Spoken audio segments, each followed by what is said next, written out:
Thank you so much, Barrister Dele Ogun, for taking us through a journey of how the world was working and how we became a part of it.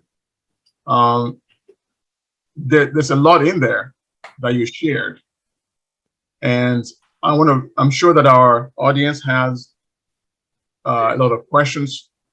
Please, if you have questions, begin to raise your hand. Use the Zoom tool to raise your hand. And while you're doing that, let me first of all ask you. I want to lead off before I hand over to my co-host, Dr. Ibilola Amao. So I want to ask you to address this if the information is at your fingertips. Barrister Ogun, help me explain why is it that it was the Europeans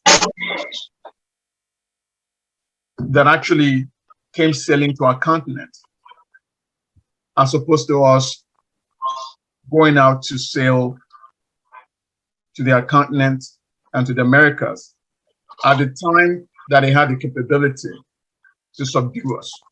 I know that there was some information that Africans were on the American continent even before Columbus arrived there. But at the time, may I ask everybody to mute until you're ready to talk, please? Thank you very much. So I've read some history that showed that Africans were actually on the American continent before Columbus, quote unquote, discovered America. But at the time that the Europeans came to our continent, they had the means to subdue us. Just about maybe a couple of minutes, just to piece a few things together. How come we were not the one Africans going out to that continent and doing what they did to us? Yes, the answer is very straightforward, which is that we were very self-sufficient. And when you are self-sufficient, you do become complacent. You are not looking out for opportunities elsewhere. Because when you wind back, even now, if you strip away the Western influences when you go home, and when I say go home, not to the urban areas, go to the rural areas, and you see how nature was overkind to us. We had natural warmth. We didn't experience cold. We had the abundance of nature. Whatever you wanted to eat, is it fruits? Is it vegetables? Is it meat? The core needs of mankind. This is why it's laughable, and I make the point in the book, when you read Western works of history covering the early interactions, and they start talking about cannibalism. Again, because I have that sort of cynical mind, used to investigating and interrogating evidence and joining dots and say, well, how is that possible?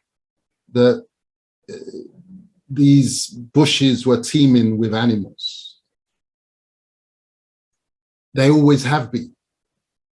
How is it that where you've got so much blessings of nature, it'll be those ones who'll be cannibals? We don't have harsh winters where people struggle to eat. And because this is where the European culture came from, it is a product of geography. That in the harsh conditions of European winters, with snow on the ground, it's either you eat or your neighbor eats. It's not that you're both eating, as in Africa. And if the only way to ensure that your own family will eat in those circumstances is to use force to steal or to take your neighbors, you will, because this is where the real survival instincts came from. Our survival instinct was much more subdued because of the superabundance of nature. Yes, when threats, but there will have to be real major threats, come in, then you are responding.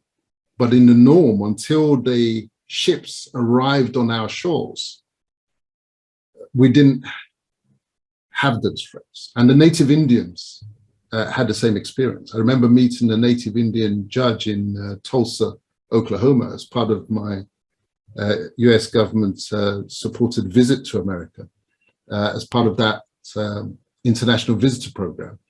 I had the conversation with him. I said, well, there you were in your land. How comes? How did it happen? They came here. And he explained that when they came, they arrived on the shores and they were hungry. They were tired. They were looking wretched and they needed food. So we had plenty of food. And we said, come in. You need food, here's food. You need shelter, here's shelter. He said that before we knew it, they now declared themselves owners of the land.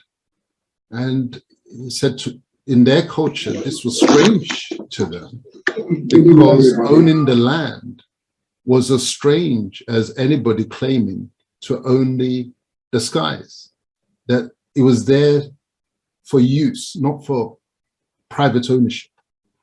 But to address your point as to Africans reported to have been in Americas before Columbus, it's not to be ruled out, because even Columbus, the reason I was always fascinated as to what was it that gave him the confidence that there was life and land on the other side. Yes, I know that people take chances, but the chances were too big to just have been taken. That something must have given them a clue to the possibility that there was life on those across the waters. And in his book, I was lucky to find an English translation of his logbook on those voyages of so-called discovery. And there you get the answer. They had been noticing planks of wood washing up and carvings washing up on the coast of West Africa, and also washing up conversely on the coasts of the Caribbean. And it was the realization of these kind of items landing up on the shores of West Africa when the Portuguese were sailing down the coast of West Africa to find a new route to India, when they were coming across some of these artifacts that first gave them the insight that in terms of the direction of the winds and the tides, and there was a realization that if you're seeking to travel to the Americas, if you're traveling from Europe, which is much more in the northern hemisphere, that the winds are actually against you. But if you come down south to along the coast of West Africa, to the Cape Verdes, etc., that the tide is actually behind you in those circumstances. So you're able to go across much faster. These were the small clues that persuaded them that there was land to be found on the other side. And it was also said in the book that on a clear day, from places like Cape Verde, they could actually see land on the distant horizon on very clear days. So it's the theory and the thesis that Africans had made it across to America before Columbus is not to be ruled out. Certainly the Chinese had made it across to Africa way before the Europeans had come. Thank you, Barrister Dele Ogun. Before I hand over to my co-host, the reason why I asked that question is because of the perception that somehow Africans are backwards. And whereas certain geographical, I would say, circumstances, you understand, may have made the Europeans venture out. You've already explained how Africa was self-sufficient. So we had really no reason to sort of go out venturing looking for anything. They came looking. There is a book by Professor Howard French, which, if I can get the video, I'll share before we conclude, about how Africa essentially sort of like, is the one that is propping up the world. Can you just make a quick mention of the advancement of gunpowder technology and the impact of that on Europeans' ability to conquer Africa, very briefly, and then we go to the Q&A for everybody else, please. But there's a related point, even before the gunpowder point, which was this, that when you look at and I got this learning from a book by Professor Jared Diamond, titled Guns, Steel and Germs. And it explains the big influence of geography on the destiny of peoples, especially when you get the interaction of civilizations. I've made the first point about our self-sufficiency. It's not one of the points that he makes, but that's certainly one of my observations. Well, one of the points that he makes is in relation to the geography of Africa itself, that when you look at Africa, it is effectively cut off from the main landmass of settled civilizations, as it were.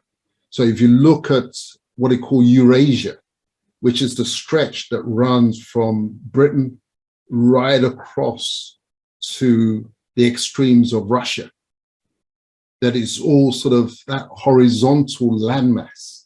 It is easy for ideas to travel across one to the other. Crossing the channel was not a major hurdle. On settled waters, they could sail across there. But the real ideas travel, and no civilization starts from 0 to 100 all by themselves. It is ideas that are developed in one place that travelers and traders get insight to, and they take it across to other places. Now, Africa, when you look at the map, we were cut off by the Sahara. That seals us off. And below the Sahara, beneath the Sahara, that's why, to the extent that what was going on in the Europe and the Asias touched Africa, it was the north strip of Africa that it was touching. The sub-Saharan Africa was almost sealed off as far as the rest of the world is concerned. But we had no problems because, as I said, we had self-sufficiency in those circumstances. So that was a key part of the different pattern of developments between the different places. One of the other points that Jared Diamond made in his book, which is very forceful, was the role of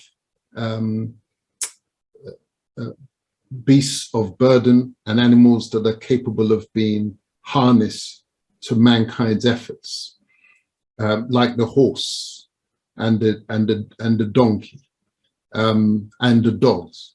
That when you looked at the species of animals, you look at Africa and it's teeming with animals. But he explained that there are only 11 species of animals that are capable of being domesticated, in the sense of man being able to harness them to his needs and endeavors. And of the 11 species, only one is to be found in Africa, which is the camel. And even that was not native to Africa. All the others, the ox, the horse, and the dogs, and all the rest of that, were all to be found in what he called Eurasia. And to the extent that horses were to be found in Africa or horses were to be found in America, these were horses that had been brought across from Eurasia. They were not indigenous. And one of the interesting points, most interesting points that he made was that he pointed to the zebra, that when you look at the zebra, which is native to Africa, you look at it and say, well, it looks like a horse, come here, let's ride it. But the reality is nobody can domesticate the zebra, that the white South Africans attempted to domesticate it, but they could not. And that's why the zebra still runs free at large. So the animals in Africa were not capable of being domesticated, which affected the pace again of development. But as I say, we were not troubled by that because we had all that we needed. It was really that sufficiency that meant that we were a little bit complacent, but that is speaking with the benefit of hindsight.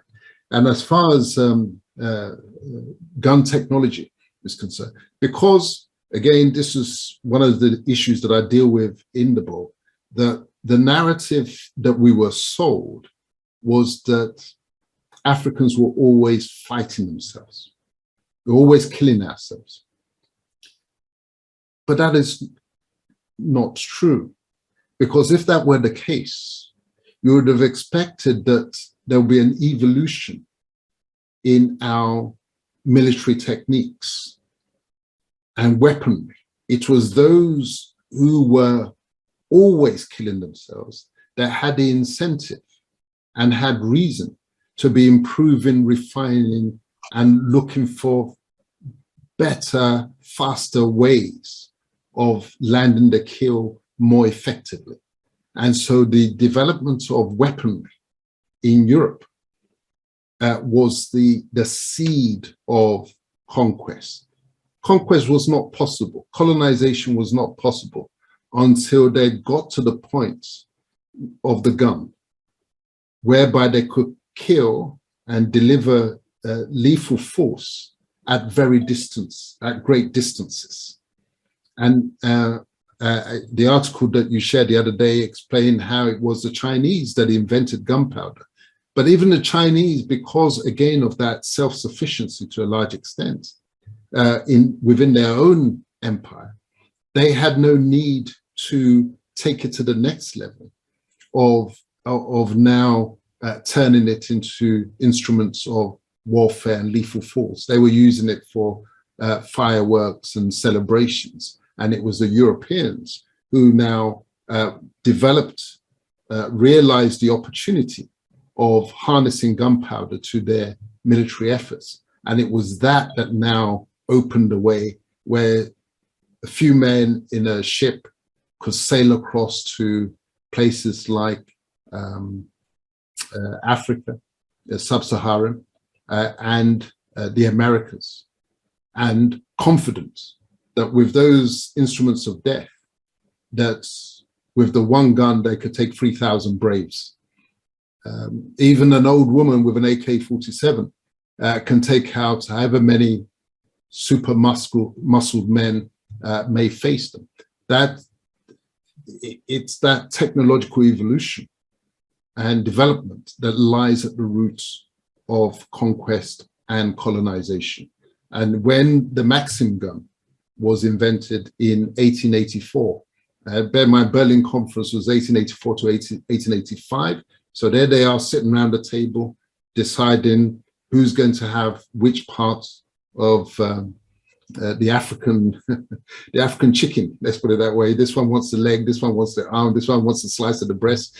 At that point, they've got the Maxim gun that can deliver death at super efficient rates, automated weaponry and gunfire. That's why when you look at the history of the Zulu Wars between Britain and the Zulus, where the first round, the Zulus won, because notwithstanding that the British forces had weapons, the Zulus themselves had weapons as well. But come the when I say weapons, guns, as well as their own fighting technique. So it was a superior technique of the Zulus that led to the victory of the Zulus in that first encounter. But by the time of the second encounter and the British rout of the Zulus, the Maxim gun was available. Changed the odds completely. Thank you. Thank you so much. Dr. Mao, are you ready? Yes, thank you. Yes, thank you so much. Can you hear me clearly? We can hear you. Yes, I can. Okay, yes, thank you. Thank you so much, Dele Ogun. That's been so interesting for me, especially since I was not the perfect history student. I think we've all learned the importance of history, geography, archaeology, and we have a clearer understanding now why philosophy, politics, and economics are studied by the best brains in Oxford and Cambridge to actually lead countries like the United Kingdom.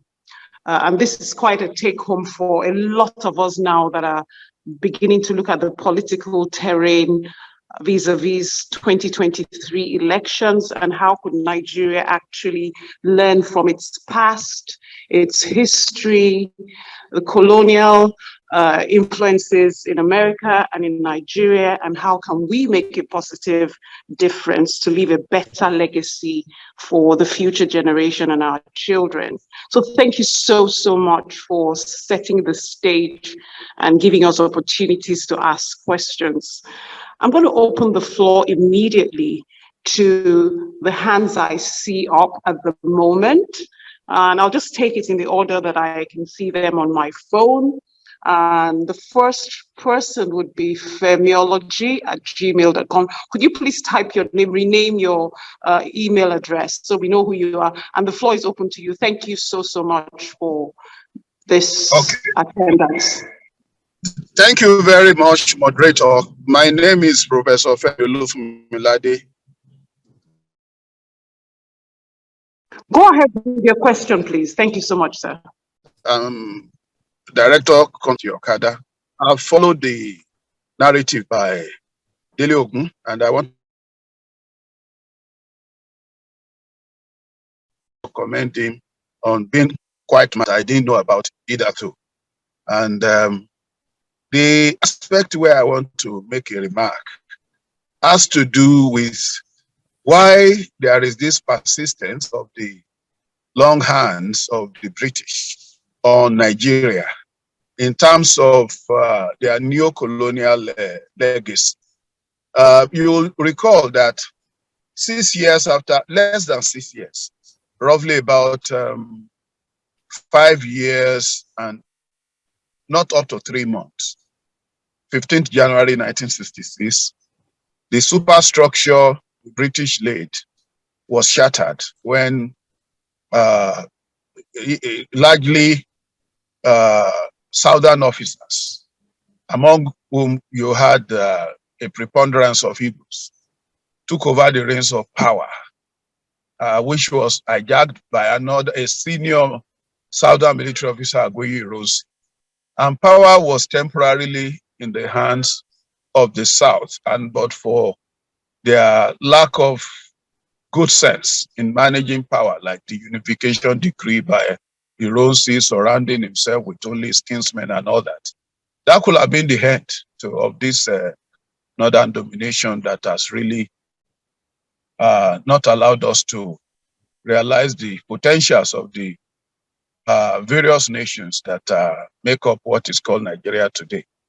And then I am of the belief that it appears we ascribe so much omnipotence, more or less, to the British neo-colonial legacy in terms of where we are. I think we remain where we are because we have chosen to be lackadaisical about our misfortunes and have not really exerted ourselves much to break out of this vicious cycle of perpetual subordination. So that is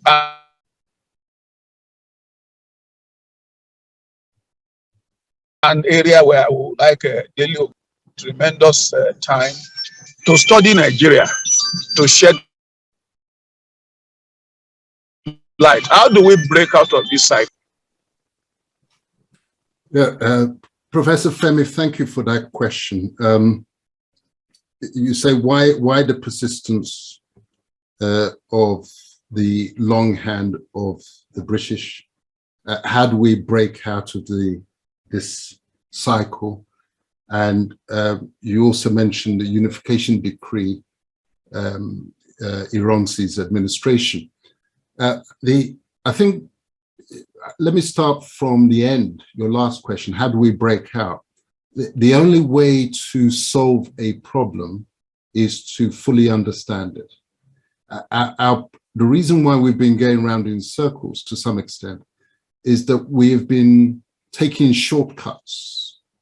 As an academic, you would appreciate that when students simply copy the answer of the brighter student and never spend time to do the workings and understand the reasoning, the knowledge is superficial. And so what we have been doing, we've been effectively just recycling answers, but we have not been doing the independent and careful research to understand what it is we are dealing with.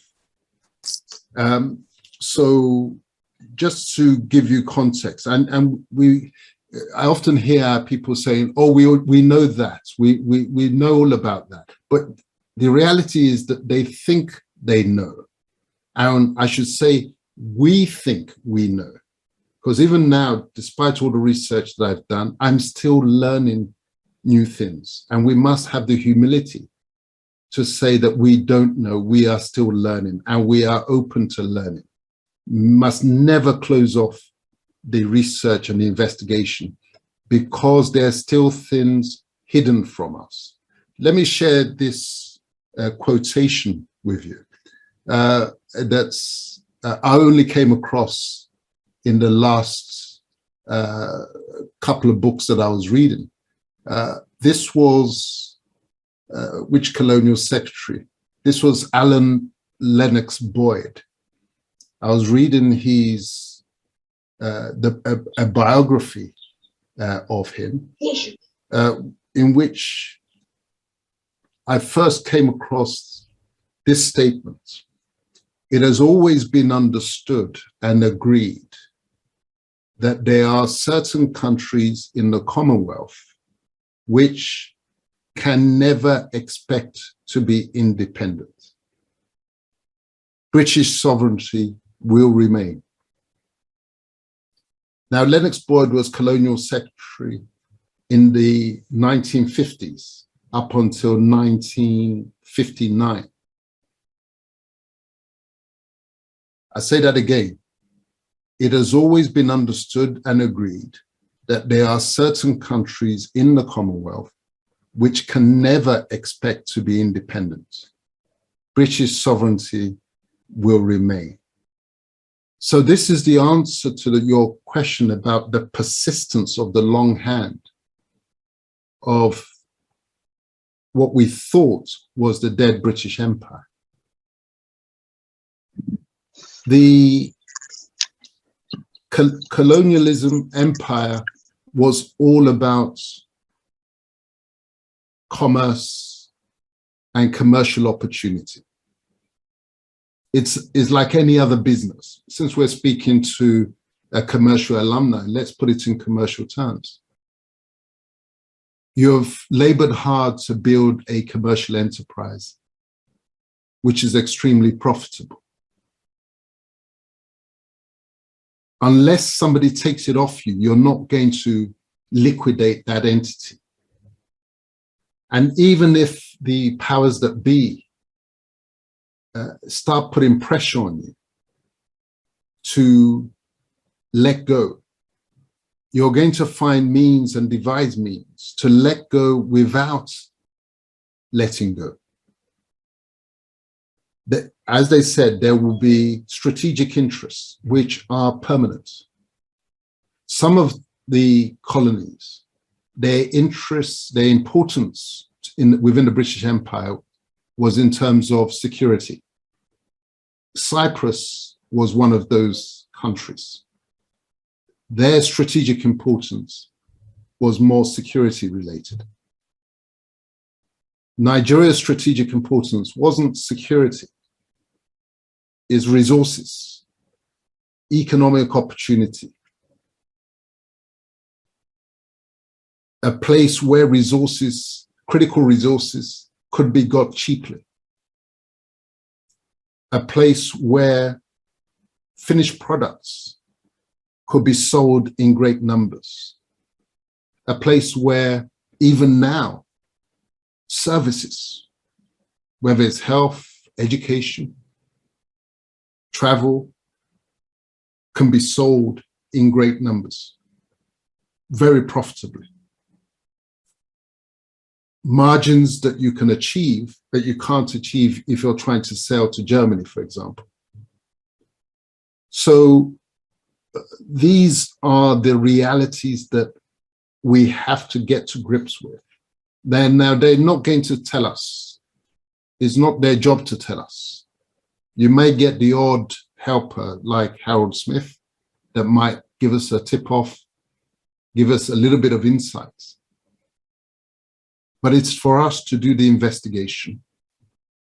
It's for us to piece the puzzle together. Because once you do piece it together and know how the game is being played, once you do know that it is a partnership that is still in place between Britain and their local partners, then you can devise strategies to neutralize the influence of those partnership arrangements.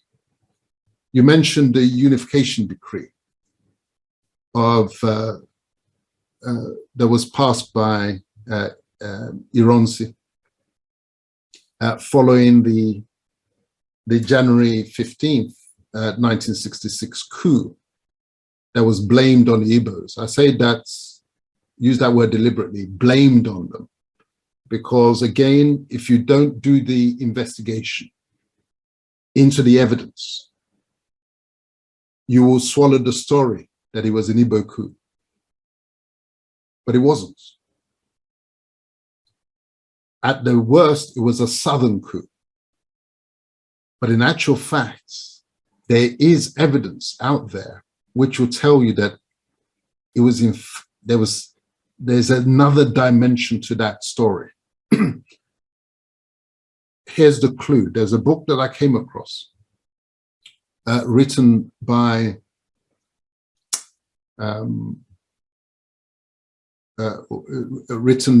H.O. Davis, one of the senior players amongst the nationalists. He wrote this book in 1959 while he was at Harvard University. And he was very close to the British establishment. And in that book that was titled Nigeria, The Prospects for Democracy. So he is doing the writing and the research in 1959. Independence elections are December 1959. Independence in inverted commas is going to be 1960. And this book is looking forward, looking ahead. And what will you find in that book? You'll find that the coup is anticipated in that book.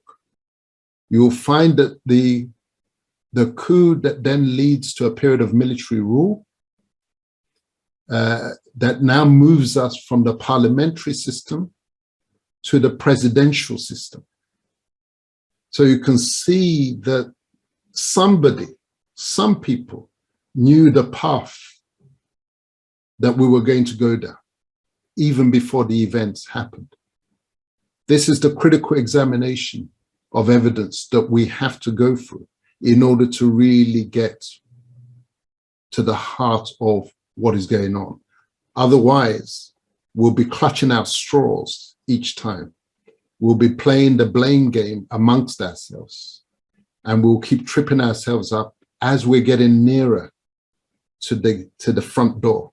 Somebody will pull us back with recycling the false propaganda, false information that has been pushed out. Because rest assured, if there are strategic interests, if Nigeria is still that one of those countries that is never to have independence, then you've got to ask yourself, how is it being done without them being on the ground? And the answer, of course, is simple. When you reflect on the fact that even God, as powerful as he is, whatever he does on earth, he does through human agency. So how much more foreign power?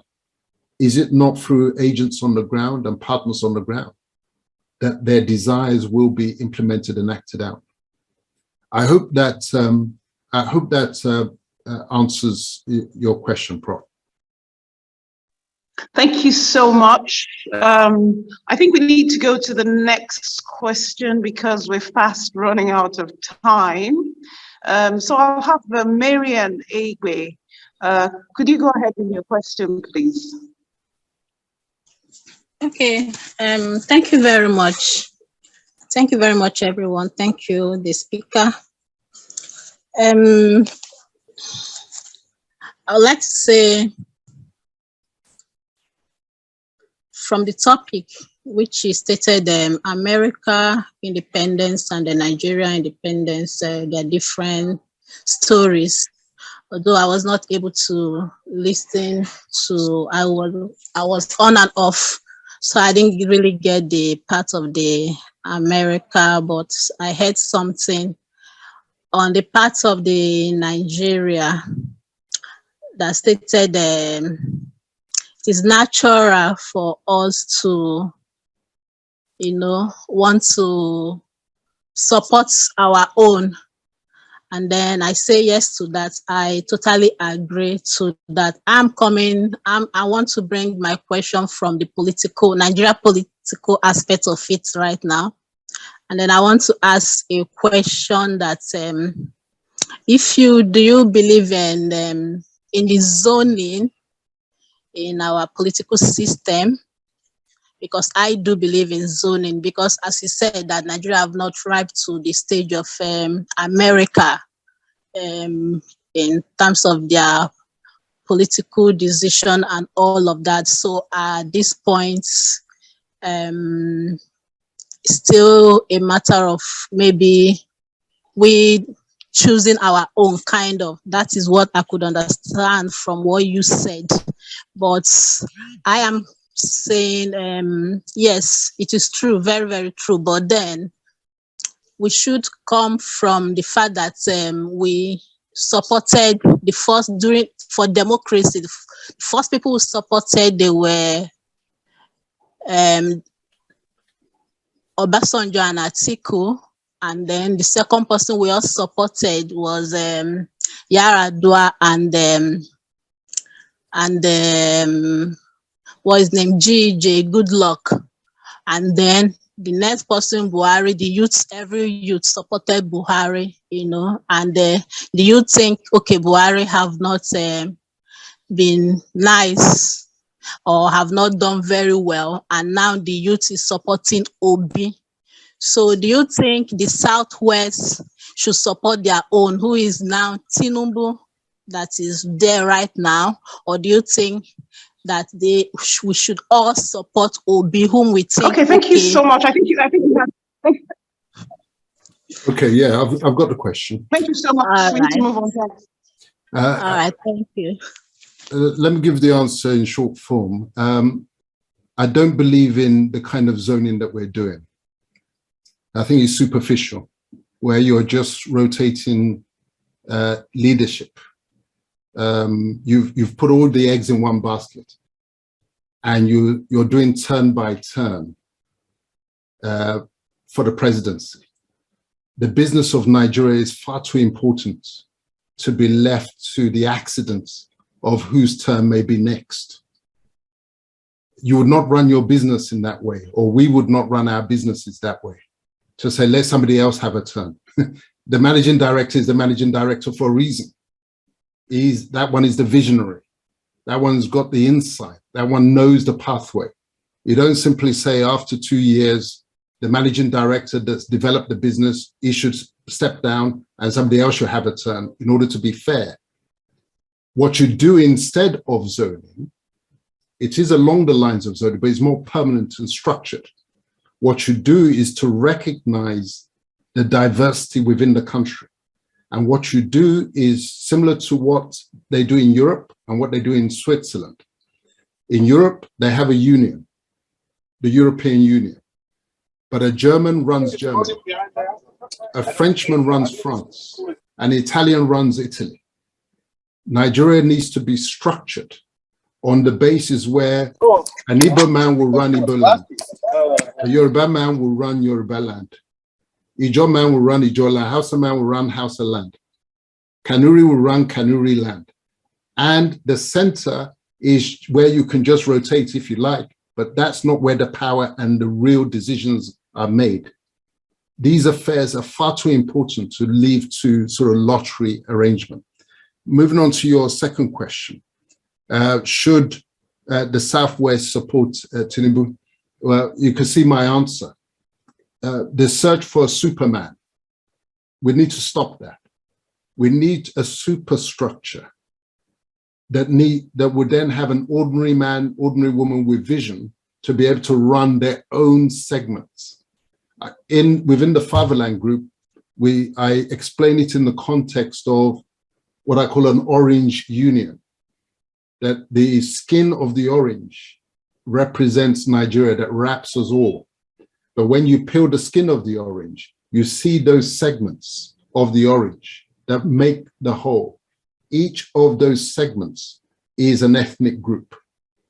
And a native of that ethnic group should run the affairs of that ethnic group in the interest of their people.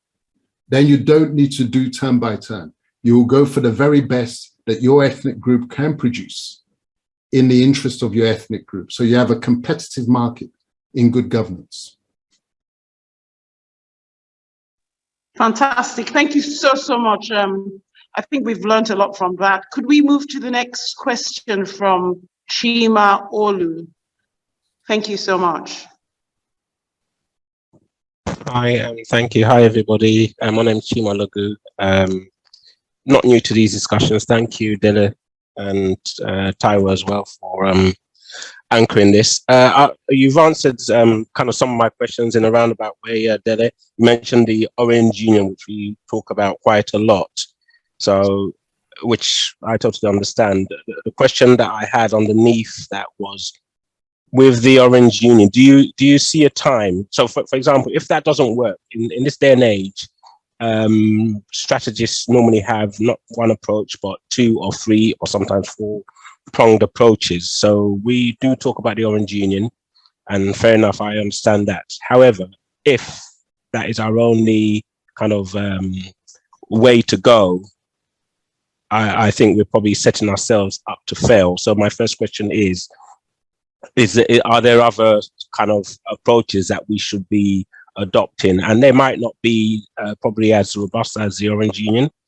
So that's the first question. And then my second question is about part of this. Do you see a time when the 371, you call them ethnic groups? I remember using that term last time when we spoke, and I was rebuffed, and they're 371 nations. However, do you see a time when they will all be fully independent in their own right?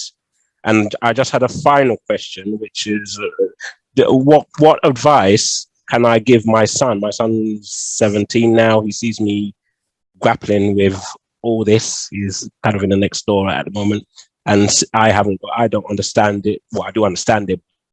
Obviously, we haven't cracked it yet. What advice should I be giving him?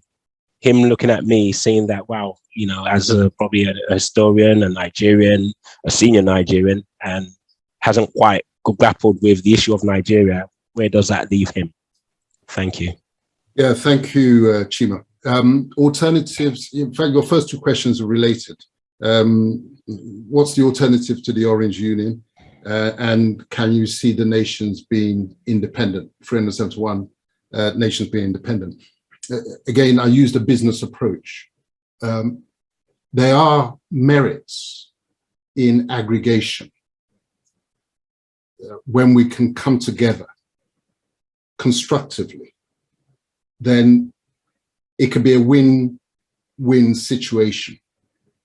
What we have right now is a losing situation because we have not come together on our own terms as the Americans came together on their terms, in their own interests. We were put together. There's a world of difference between coming together and being put together.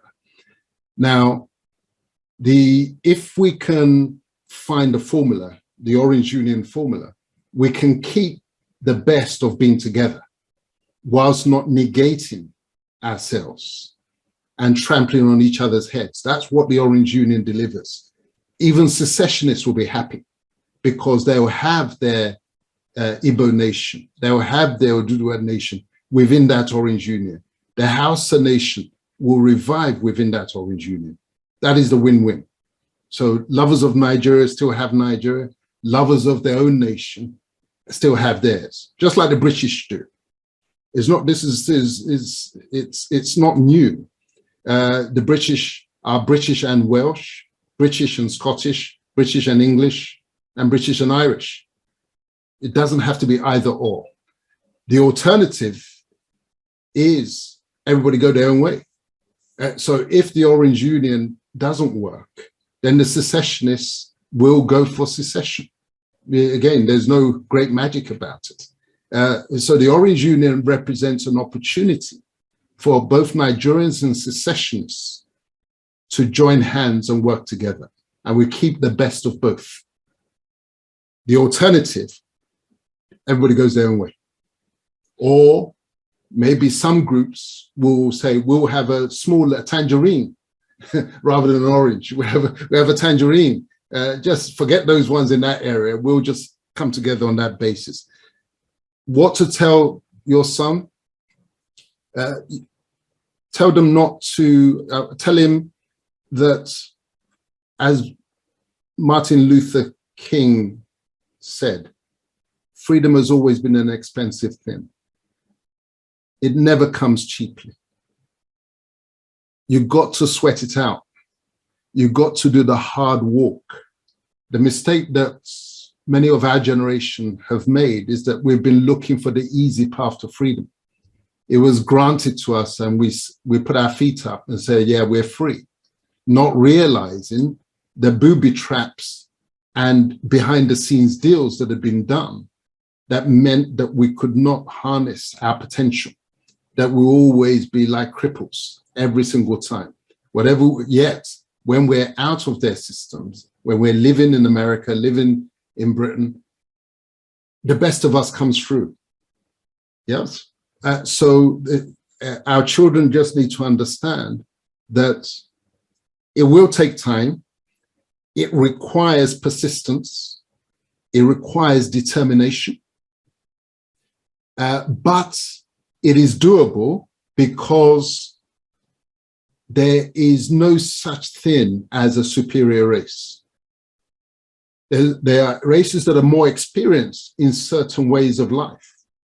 We've come late to the aggressive way of life because, as I said earlier, we were self-sufficient and we were woken from our deep sleep because of our self-sufficiency. But we have to learn fast in terms of the way, just like the Chinese did. We have to remember, take encouragement from the fact that the Chinese were on their knees at one point and look where they are now.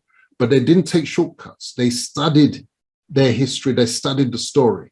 They worked out how the game was being played, and they're now playing it to the point that the West are now afraid of China. We can do the same.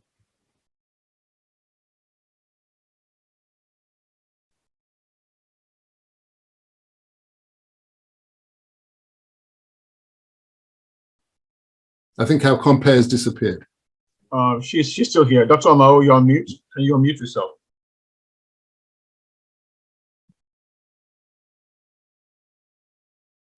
Okay. Dr. Amao, are you there?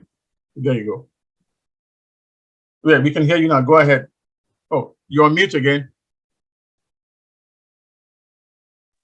Okay, I will help. Oh, go ahead. This is more about the big picture, the history, the past, the politics, the philosophy, and the vision for a better Nigeria. So we need to be thinking more strategically and holistically as we ask our questions. It's not about 2023. It's not about individuals. We need to understand that we're in a very painful situation as Nigerians at the moment, and we need to unravel the cross wires, the tangles, the knots, so that we can move forward and accelerate our speed to achieve our full potentials. So can I go to the next person whose hands up, digital hand is up, Adeolu Odushote. Well, thank you so very much, and good evening, everybody. Mr. Ogun, fantastic presentation. Thank you, moderator. The progression of the questions and all that had actually helped me to reform my question. I was going to talk about the thesis and the antithesis of Nigeria being together and going on together, and you fantastically handled it in your last comments. But one more thing I would just like to ask here, Mr. Ogun, what stands between moving from here to the next stages along those lines would be the constitution of Nigeria as we have it now. And there have been so many propositions about how to deal with that. Would there be another conference outside the National Assembly? Would there be some things asked to be done in the National Assembly to be able to give us that situation where we can now talk about a workable constitution? What would be your suggestions for how to go on this? Thank you very much. Thank you for that question. What stands between getting to that promised land, the Orange Union, where we can have this union that works in our interests, both for Nigerians and for secessionists or potential secessionists? You've touched on it. It is at the root of it is the Constitution. At the root, because a constitution, properly so-called, is an agreement. If there is no agreement, there is no contract, there is no constitution. The document which is calling itself, and some are calling the Nigerian Constitution of 1999, I think people have now got the message that it is a fraud in its claim that we the people, suggesting that there was an agreement. People are beginning to get the message that there was no such agreement. And if there is no such agreement, you don't have a constitution. Even military rulers, they have a handbook as to how they're going to run the place. You can have an operating manual, and if you like, you could call that operating manual a constitution, but that is just a name. In substance, it is not. So how do we get to the point where we do have that constitution? We're on the way, because first comes the realization that the one who is claiming to be your parents are not actually your parents. That is the dawning, that is the realization, is the awakening. When that awakening then has to be spread, you saw what's happened in Sri Lanka, that surge of humanity, born of a shared understanding, a consensus. That is the same. It doesn't have to be physical, but at the mental level, what is blocking us now is that there are still voices, some ignorant, I would say the majority are ignorant, but some are mischievous and some are treacherous, who don't want us to get out of this hole, because every political order, no matter how bad it seems to us, will benefit some other people. And those who are benefiting from that political order, including the characters who are running for office at the present time, who know that if there was a different political order, they may not get the chance to be governor, president, commissioner. They are going to defend what they have. It is for the rest of us to build the knowledge, build a critical mass, build a momentum, build a movement. And it all comes from that shared understanding that what we've got is not our real parents. That our real parents, we know who they are. Our real agreements, how we wish to be governed, we know how we wish to be governed. And that conversation must be had. So I don't believe it is far away now. I don't want to sell false hope like some of our men of God often like to sell, whether they've spoken to the Almighty and the Almighty tell us this, that is going to happen on this day. It doesn't work like that. We have to be honest with ourselves. We have to be brutally honest with ourselves. But because the solution to every problem starts with understanding the problem, now that we're having the understanding, share the understanding, teach one to teach the others. When this conversation ends later on today, don't stop it there. Have the conversation, share the learning with others. Use it as ammunition to beat down the ignorance, to beat down the mischievous and the treacherous, the ones who don't want us to get up off of our knees. When the critical mass develops, it has a surge effect of its own. The Constitutional Conference, the conversation that the Americans had at congressional, the Continental Congress that they had, we will have the same. We will have the dialogue, and we will then have the agreements, the genuine agreement between the peoples as to how they wish to be governed. Thank you so much. There's a gentleman called Tony Nadi. I'm not sure if you've met him, spoken to him, or heard of him. He's actually talking along the lines you are talking about. And I really think there's a need for founding fathers of a new Nigeria, with the politics, philosophy, and economics of the geographical expression in terms of regions, ethnic minorities and ethnicity, religion, and diversity.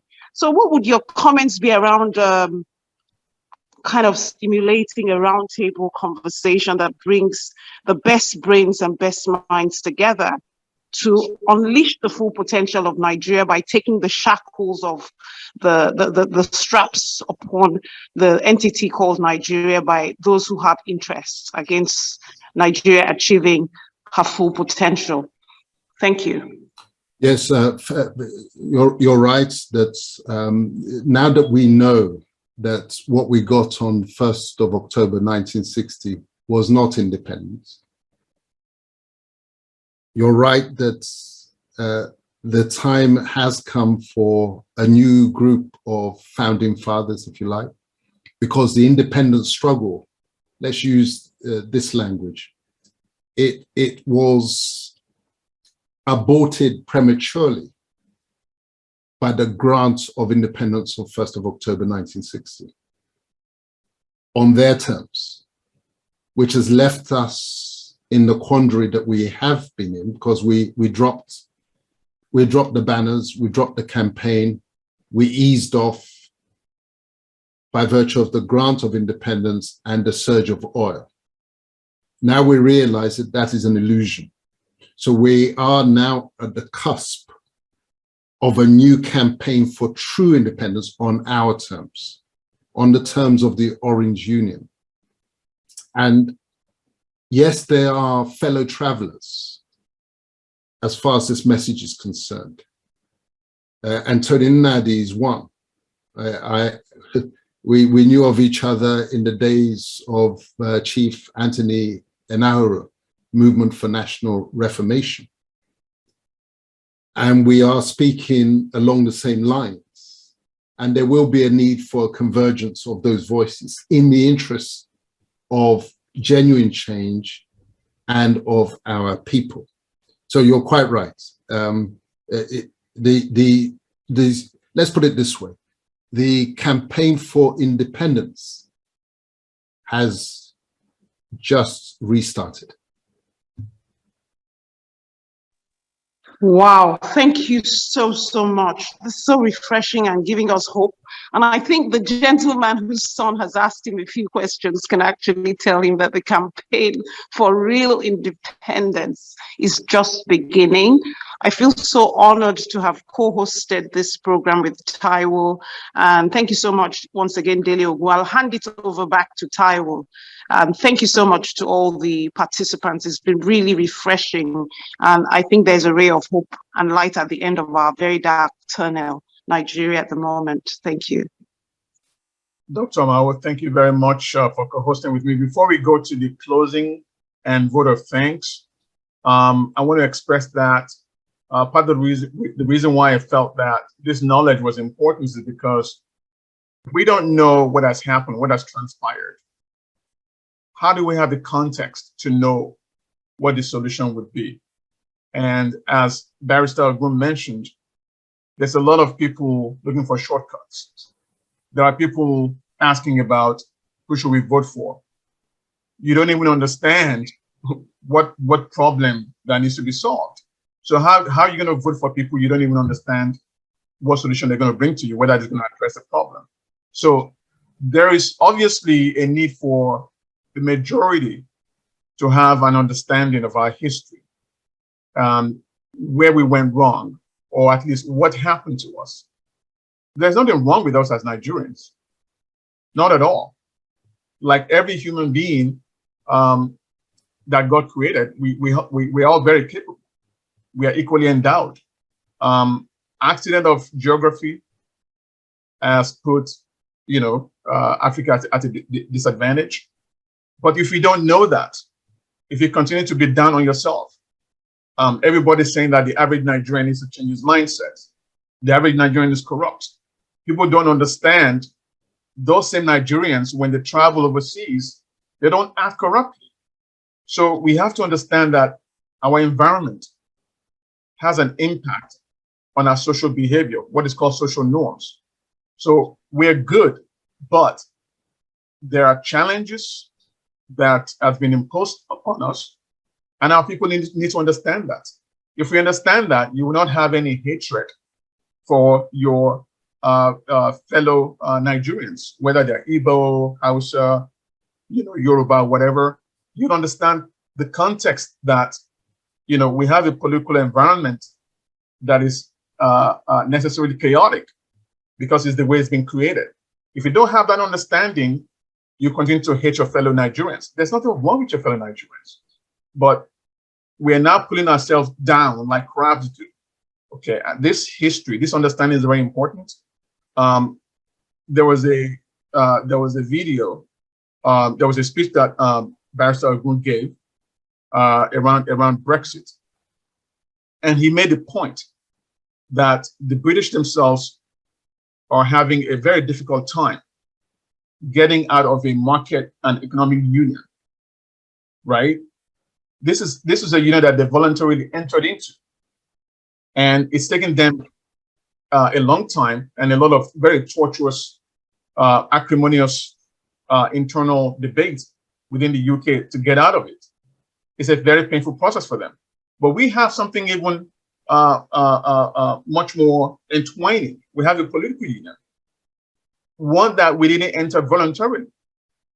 So for us to exit it, it's going to be quite difficult. It's a journey. And part of that journey is for majority of us to understand the history that Barrister Ogun has brought to us in his books and in his talk today. We need to educate ourselves. We need to be informed. We need to share this knowledge. within our circles, our sphere of influence. And the more Nigerians are educated about this history, the more there is understanding about our place in the world, our capability as all other human beings, and what is holding us back, the conflict we're dealing with as a result of the political mistrust. And Barrister Ogun has offered a solution, which I think is a very great one. Nigerians don't hate themselves. We want to intermarry. We want to do business together, right? But we do know now from history that there's a challenge, as we see, with sharing political power across different ethnic nationalities. That does not mean hatred. It just simply means that we have to organize our affairs in a way that advances all of our interests.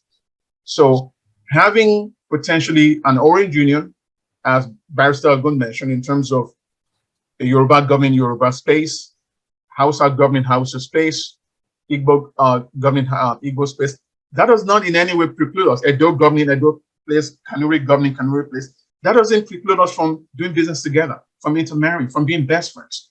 It is just a solution to a problem that every other nation like Nigeria has.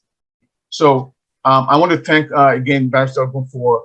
There's one hand up.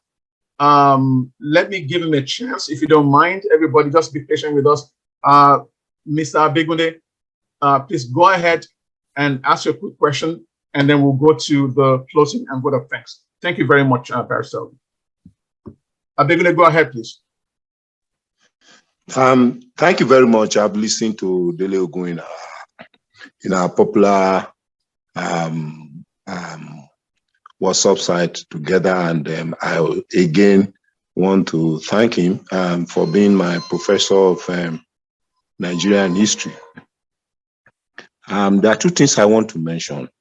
Some of us who are probably younger in age are wondering why we still continue to agree to work with this constitution into further elections after what we have known and now realize that it's a rigged document.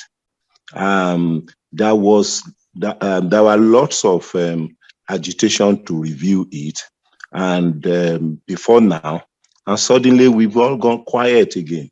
It's like the adversaries, people whose favor this constitution is worked to favor, have thrown us another rotten pie, and we are consuming it, hoping that our circumstance will improve. And that's one thing I want to mention. And I know that Dele will have great insights into this. I am personally dismayed that we are going ahead with this constitution, this election, which is backed by this rigged document called Constitution. It's personally insulting to me to read that Constitution. The second thing I want to mention, is it not possible, having known all of this, and we have text, books like Dele Ogun has authored and all, to in the South, promote it and motivate our governors to reintroduce history into Southern curriculum, and our upcoming youth should read these things and know, because our youths are very, very ignorant of all of these things. They are confused with what we have handed down to them. Personally, all of my children must read this book, but there are lots of children in secondary school that are completely ignorant of all of this. And these are the trusts behind future workings of a better Nigeria. I just want to raise these issues. Perhaps anybody might have encouraging views about them. Over. Thank you, my namesake, for raising those very important issues. Why do we continue to work with this 1999 fraudulent document to new elections? The answer is this. We have to recognize that there are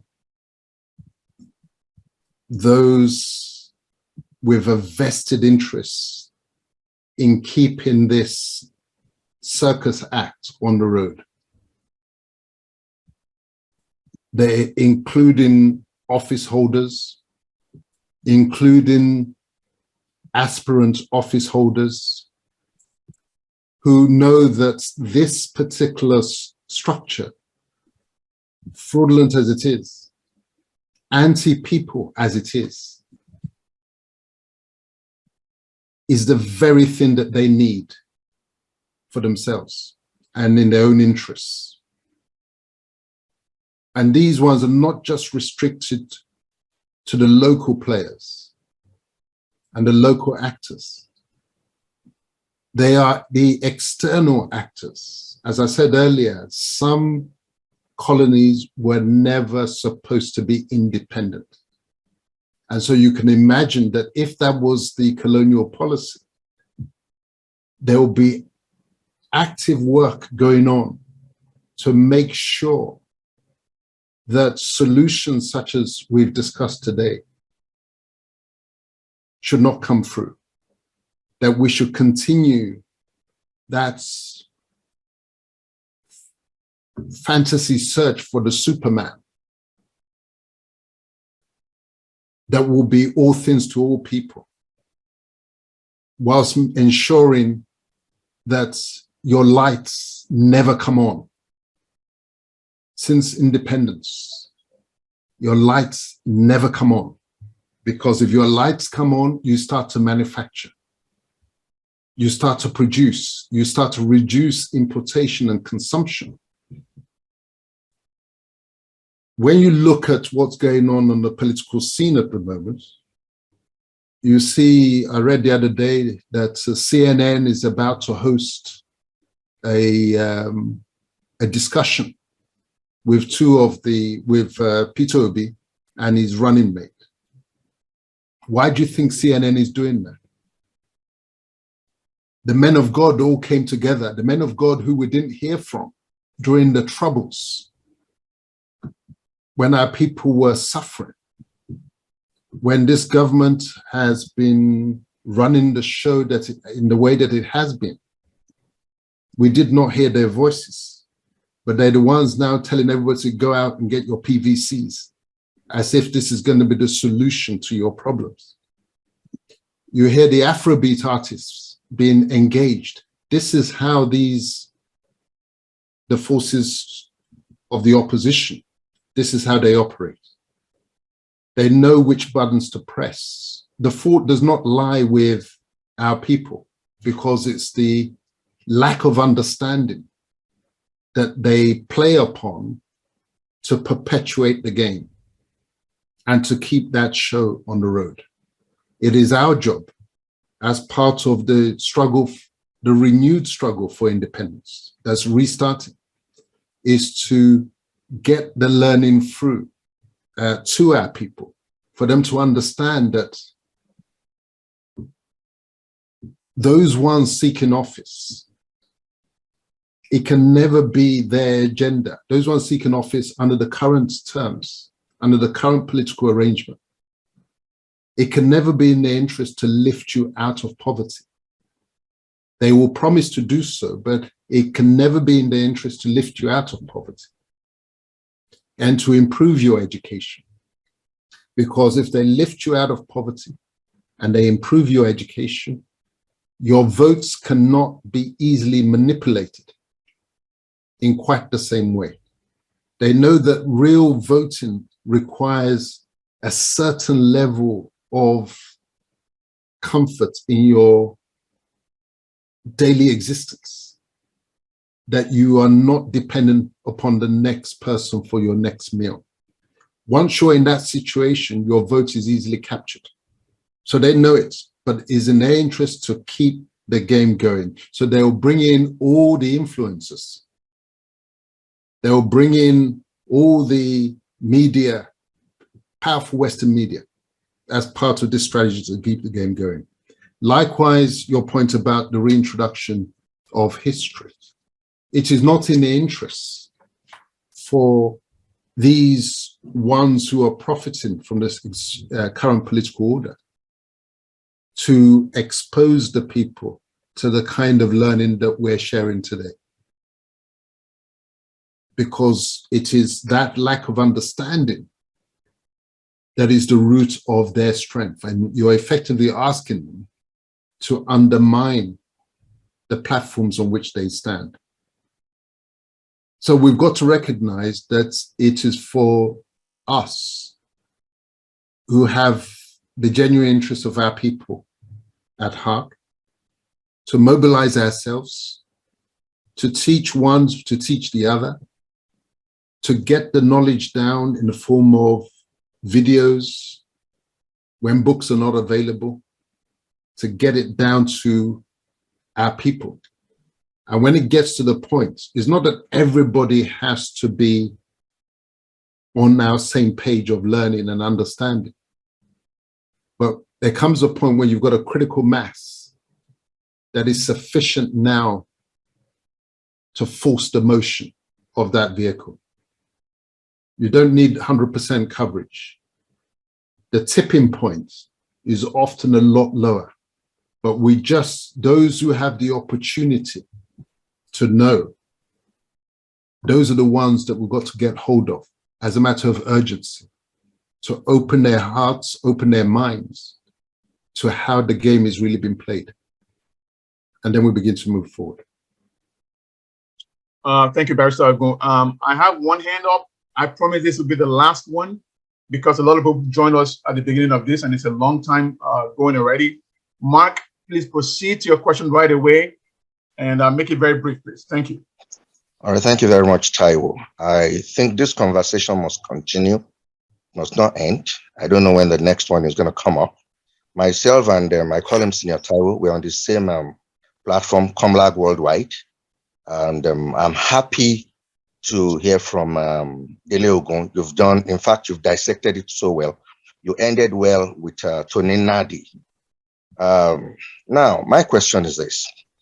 The grassroots level are the playing part where these politicians have gone so deep, whereby they use money, 10,000, 20,000, to buy this poor electorate. I sent a video clip on the Comlag Worldwide about what Tony Nadi said about the caliphate. They are plan A, plan B, plan C. And I don't think people are taking it serious. I'm so happy that you're working with Tony Nadi.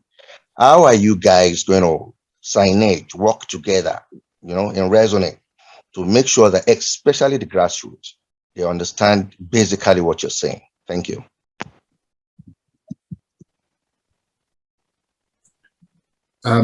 Yes, the grassroots, in inverted commas, they have been politically kidnapped. That's it. They are the ones who have been held to ransom.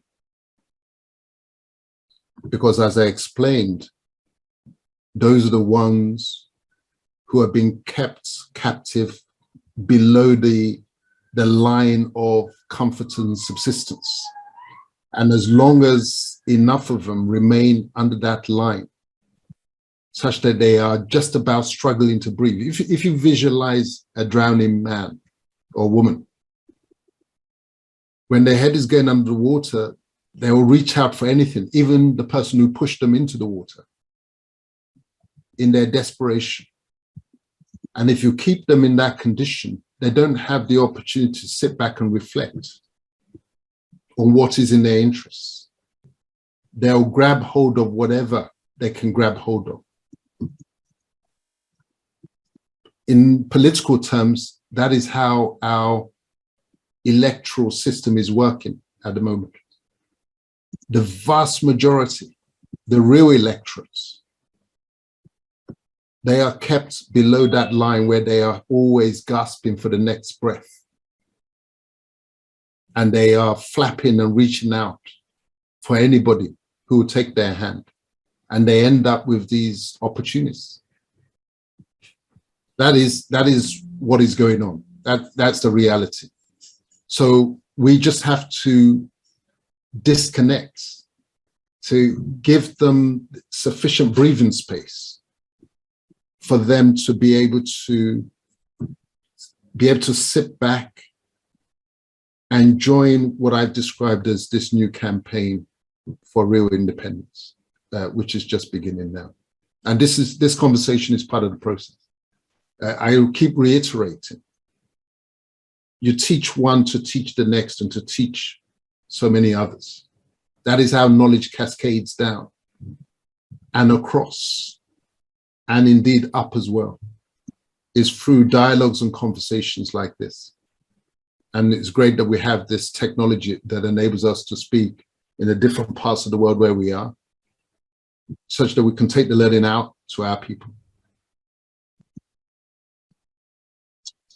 Okay, I think that's it. If you, Dr. Barrister Ogun, if you have like a very brief final closing, maybe very short, and then before I have Dr. Amol give us the vote of thanks.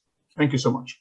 Yes, thank you. Very, very briefly, just some fundamental takeaways for us.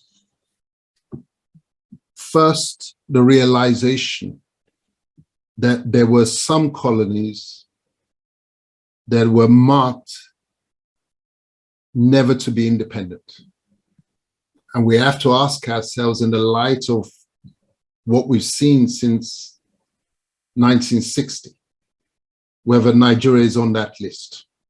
And I'm suggesting that it is, because of that economic resource that we represented. If that is correct, then, as your co-chair said, we need new founding fathers for a new Nigeria,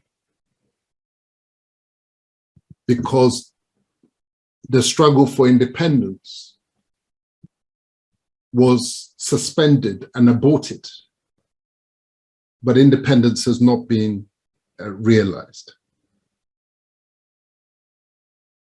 The next point is that there's nothing wrong with us as Nigerians. That was your point, Ty, as a fundamental point to get across, because again, it's part of the strategy of control to make those who are under your control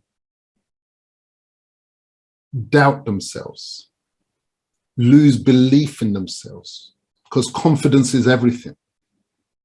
And once that confidence is undermined, that you start believing the narrative that although human beings were made by the same creator, with 2 eyes, 2 arms and 2 legs, and a torso and a brain, that somehow individuals from one part of the world that had a special design brain that was put between their ears. You have to understand that is nonsense. Human beings are the same right across the world. What they have is different experiences. And by virtue of those different experiences, they're in different positions in the hierarchy of the world's social order. It's as simple as that. The Chinese have demonstrated that those who were once a colony, once they get hold of themselves and stop believing the false narratives that they are inferior peoples and that they are children of a lesser God, they can become respected, and not only respected, feared by those who were once telling them that they were lesser peoples. It starts with confidence, and that confidence comes from knowledge, knowing the true story, doing the hard work to get to the real heart of the matter, eschew the shortcuts, the simple solutions, the overnight miracles, because that is what has been holding us back. And finally, as your colleague said, we need to untangle the knots and the cross wires, because believe you me, as part of that process of preparing us for independence on their terms, there were many things that were knotted. There were many wires that were crossed deliberately in order to make sure that we would only perform precisely as we have been performing, like a basket case. I want to thank you again for the opportunity. Thank you, Taiwo. Thank you, Stansted, for the platform. It's been a great conversation, and I believe it's the beginning of many more. So thanks very much. Thank you very much. Stanford University. Stanford, yeah. It's this English mentality. Stanford University. Thank you very much. Thank you very much. And thank you everyone joining. Let me turn it over to Dr. Mao to do the word of thanks to Barrister Ogun, and then we close. Over to you, Dr. Mao. Thank you so much, Barrister Ogun, for the very instructive and enlightening presentation, talk, and history that has been shared. You have really set a lot of minds thinking, and I think there's a lot of energy on the platform at the moment, a different type of energy. It's not the kind of energy of firefighting and let's fix things in a hurry. We understand the magnitude, the depth of the issues that we're faced and confronted with. And we now understand that we need to be very strategic, and we need to look at a holistic, multifaceted, multidimensional solution in a sustainable manner, which is going to require the brain power, the talent, and different resources from different parts of the world pulling into a focus. Myself and Taiwo, and some of us from the Stanford Seed Transformation Program on the governance platform have been struggling with how can we make a difference in Nigeria, and how do we not get into the trap of just shooting bullets all over the place and not being very focused and strategic about what we want to do. I think you have given us food for thought, and we're very privileged and honored to have listened to you. And I'm definitely sure that with the group of people who listen to this presentation in the future and have listened to it today, there's a lot of work to be done. So this is the beginning of an adventure and a journey. And please, we definitely will come back to you. On behalf of everyone on this particular platform at this moment, and my colleagues and I, Taiwo most especially, and Brian, our president, I want to say a big thank you. We can't thank you enough. We thank God you're Nigerian and you can really help us. And the journey starts now. Thank you so much. Thank you, Dr. Amel. Thank you.